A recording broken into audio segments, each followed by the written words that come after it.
Paulo. Apresentação, Jones 7. Esse Mário, eu vou dizer uma coisa pra você, viu? Graças a Deus que eu vivi pra ver isso, viu, Mário?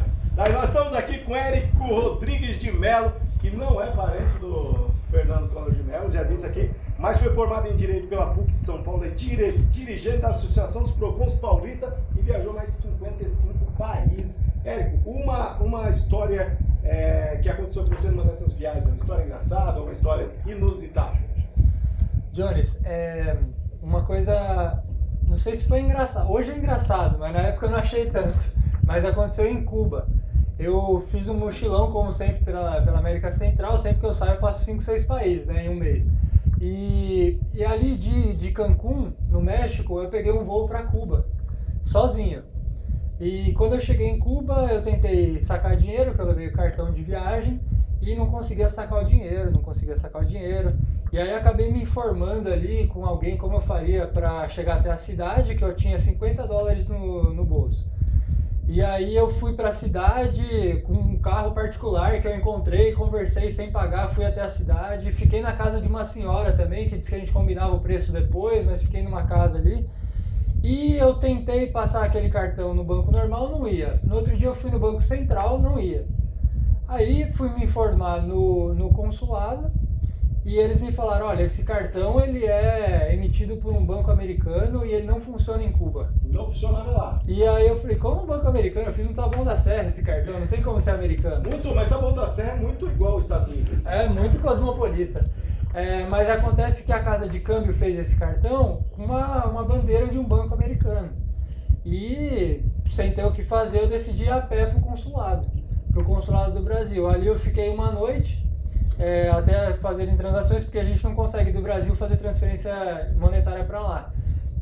Fiquei ali com o pessoal do consulado. E no outro dia eu comecei a me virar, a conversar, porque lá eles têm 2 tipos de dinheiro. E eu acabei trocando aqueles dólares pelo dinheiro cubano. E ele rende muito mais do que o dinheiro que é utilizado pelos turistas lá em Cuba. Então eu consegui ficar ali quase 2 semanas com aqueles $50. 2 semanas com $50 em Cuba? Mas de forma bem precária, né? Mas você vai falar que tem muita dificuldade lá, Érico, ou não? Olha, Jones, Cuba tem aberto muito para investimento estrangeiro, né? Ultimamente. Então o cenário já é diferente, mas realmente ainda tem muita gente vivendo com pouco. É difícil você definir pobreza, mas tem muita gente vivendo com pouco lá. Nós estamos agora num período que esse período, a família Castro não está no poder nesse período, é isso? Não está no poder? Eu acho que o Raul continua lá como mandatário, ainda tem bastante influência, né? Então, mas eles já têm aberto bastante a economia, segundo eu constatei, né? Não sou um especialista no assunto. Exatamente. Érico, já se aconteceu de perder bagagem por aí, de ficar perdido? Conta pra gente. Cara, eu perdi, não foi em qualquer lugar, eu perdi no coração da África, num país chamado Etiópia. Etiópia. Eu estava indo fazer um trabalho voluntário no Egito, a gente ia fazer uma reforma numa escola, tal, enfim, estava indo com uma delegação brasileira. E aí eu comprei as passagens separadas, porque eu quis ser mais malandro que todo mundo, então eu comprei minha passagem separada para comprar mais barato. E quando eu cheguei na Etiópia, eu tinha certeza que o meu voo era junto com eles, de conexão Etiópia-Cairo. Quando eu fui embarcar com eles, eu fui informado que o meu voo tinha partido às 6 horas já. 6 horas atrás o meu voo já tinha ido embora. Então eu fiquei no meio da Etiópia sem mala, com um dinheiro limitadíssimo, que era o que eu tinha no bolso, e aí não podia ficar no aeroporto porque o outro voo ia ser só em 48 horas. Então eu fui pro meio da Etiópia sem dinheiro, sem mala, e aí acabei encontrando um hotel lá, que dava para pagar com o dinheiro que eu tava, mas já que eu tava lá, eu fui no mercadão municipal e já dei uma volta lá pela Etiópia. Foi uma experiência impagável. No Egito, você teve em que local do Egito? Olha, eu fiz um trabalho voluntário no Cairo, na periferia do Cairo. Mas depois a gente mochilou, é claro, também em outras cidades, né? No centro de Cairo, eu estive no Egito também em 2010. Muitas famílias vivem dentro dos cemitérios, velho. É mesmo? Mais de 2.500 famílias dentro do cemitério. Mesmo nós estávamos numa excursão religiosa que fazia a rota dos hebreus do Egito para Jerusalém. E nós questionávamos muito isso.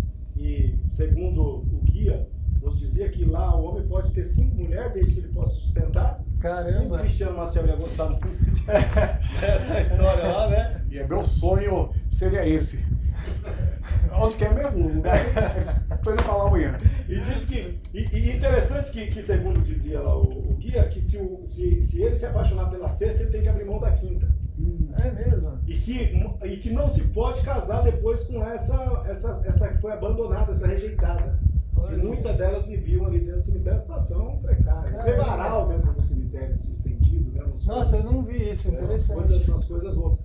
E muita dificuldade, né? Até por causa disso lá. É umas culturas, né? Viagem que faz isso. E lá troca a mulher por camelo. Por exemplo, se você levasse lá a Camila, quantos camelos você acha que lá no Egito eles trocariam Camila?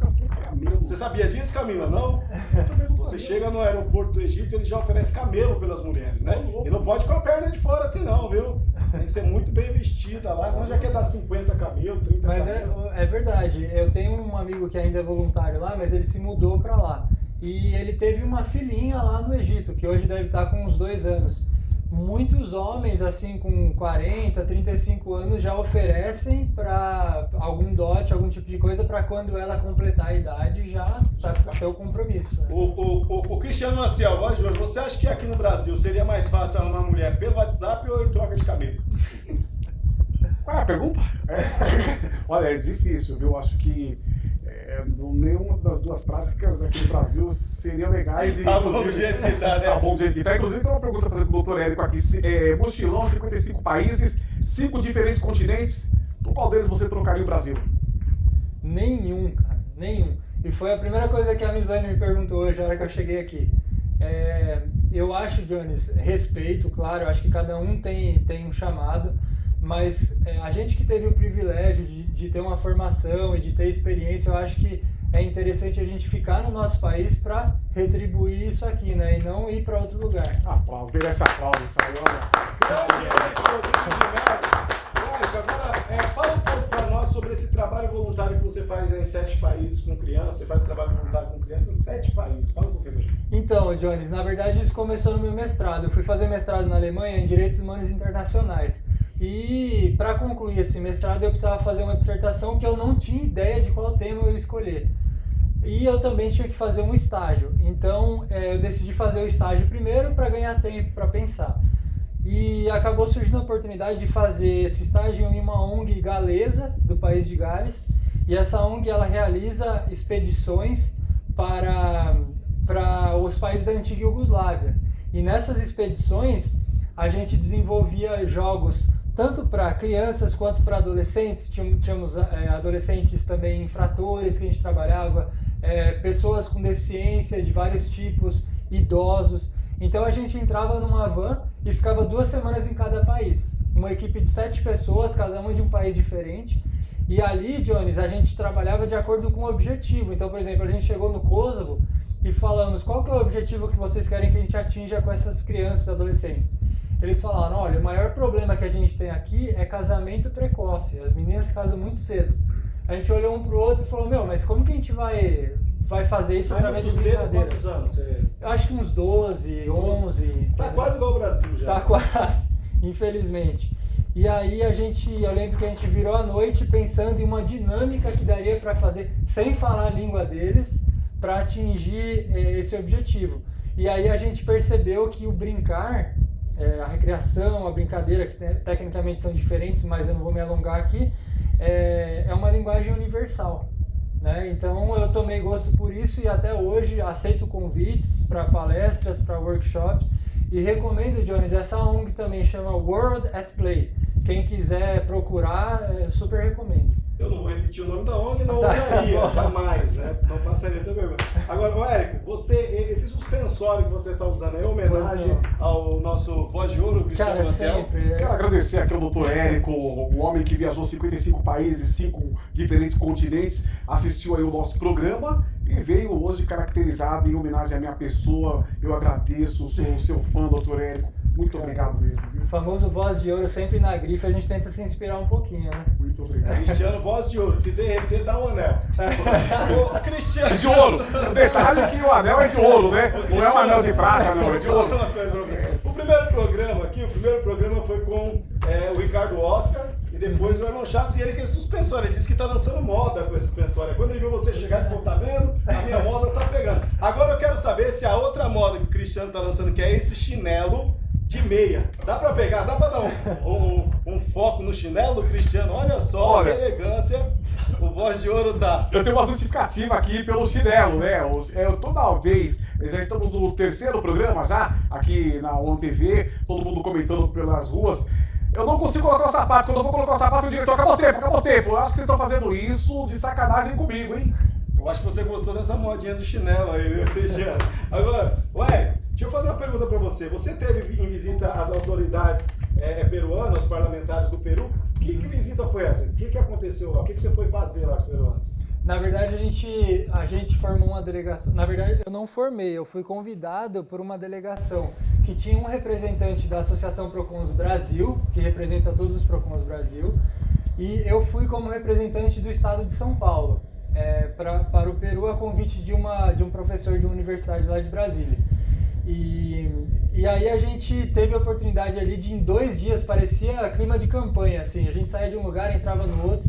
Mas em 2 dias nós visitamos uma parlamentar, nós visitamos o controlador-geral do Peru, nós demos uma palestra para 300 alunos de forma presencial e 1.500 alunos por videoconferência, num colóquio, numa semana jurídica que estava havendo ali. E, enfim, visitamos o que seria o equivalente à Secretaria Nacional do Consumidor, lá em Lima também. Foi uma delegação de troca de experiências. Na verdade, o Peru ainda está caminhando um pouco atrás do Brasil em relação à defesa do consumidor. E a gente foi lá para levar um pouco da nossa experiência e, claro, também aprender com eles. Legal. Você chegou aí no Peru, no Lago de Titicaca, não?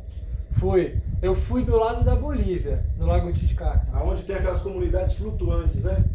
Sim. Interessante, eles constroem a comunidade deles sobre as águas, né? Sobre as águas. Não sei o que é aqui, que material que é aquele que eles Eu usam. também não lembro o nome, mas ele aparenta ser um tipo de palha, assim, que flutua, né?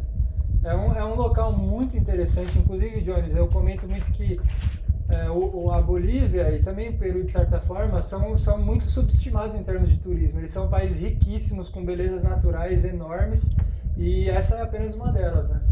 Coisa linda lá. Agora, Nico, até partindo para a parte final do nosso programa aqui, você hoje está desempenhando um trabalho belíssimo em Buenos Aires, volto a repetir.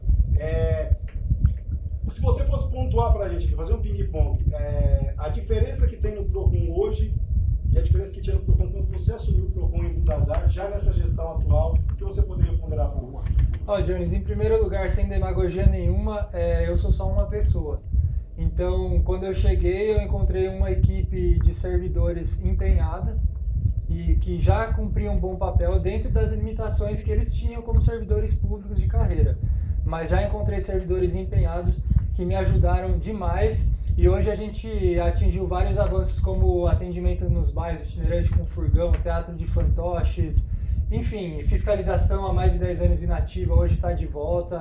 São vários projetos aí que a gente faz em prol do consumidor de Buenos Aires. Érico, parabéns, obrigado pela presença aqui, tá bom? Dix3, mais uma vez, obrigado aí pela parceria de sempre, tá bom? Cristiano Maciel, Voz de Ouro. Olha, o programa Papo Aberto está arrebentando por todo o Brasil. Muita gente acompanhando. Que honra poder estar aqui, Jones Donizete. É isso daí, muito obrigado e até a próxima.